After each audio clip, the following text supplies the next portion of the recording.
Hey everyone, Coach Chuck here with Fair Family Fitness to talk to you about high box step ups. This is a great exercise for a number of sports and activities, including running, basketball, hiking, hunting, firefighting, even dancing. Now, the National Strength and Conditioning Association classifies this exercise as a lunge movement, which makes it a little more advanced than some of the other double leg exercises out there. That being said, high box step ups are a great exercise to work on balance. And this exercise actually closely mirrors functional movements of everyday living, such as when you're walking upstairs and you're carrying something. But more specifically, the muscle groups that are targeted by high box step ups include the glutes, that should be our main focus, hamstrings, quads, your core, of course, for stability, and your shoulders. So, how do we do high box step ups? Well, one of the first things to determine is the proper step height. Of course, they're called high box step ups for a reason, but a good starting point is to find a box where your knee is at a 90-degree angle when your foot is on the box. As you progress through your training, you can try a taller box. This will target your glute muscles more and won't allow you to rely on your quads as much. Once you've got the right height, it's time to get to work. Now, one of the most common mistakes I see when working with people is they don't step all the way on the box. This creates two main issues. One is that your foot is less stable on the end and could lead to a tip box and a bad fall. And second is that you're not targeting the right muscles when you don't get your heel on the box.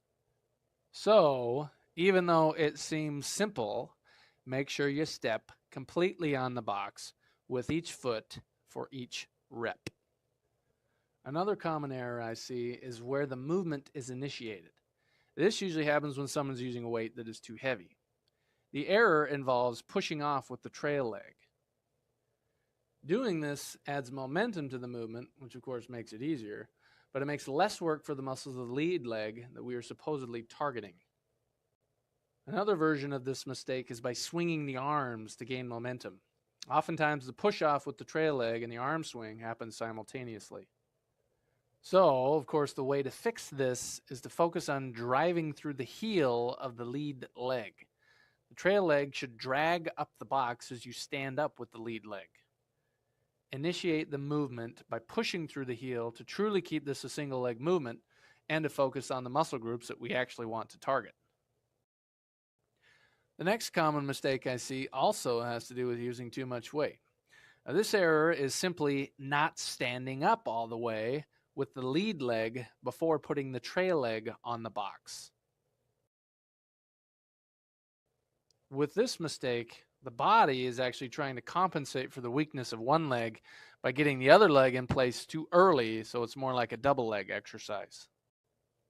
Now, of course, to fix this, drop the weight and focus on standing all the way up with the lead leg before putting the trail leg on the box. The last mistake I often see has to do with the actual step sequence. Now, some people might think this is a minor detail, but it actually messes up the repetition scheme. If I alternate each step with each leg, then it takes away the eccentric component of the lift for each repetition and it places it on the other leg. For example, if I step up with my left leg first, this is the leg that should get both the concentric and eccentric component of the repetition. But if I step down with my left leg first, then it puts the eccentric component on the other leg. So to fix this, the proper sequence should be lead leg, trail leg, up, then trail leg, lead leg, down. Doing this will ensure proper concentric and eccentric components of the lift.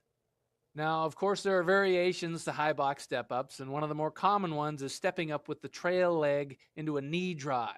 This makes the movement a little more dynamic and takes out the confusing step sequence. And of course, another popular way to do high box step ups is with a barbell. This method is desirable for those of us who want to work out with heavier loads. So there you have it, folks. High box step ups. Thanks for watching. And as always, remember to stay fair fit.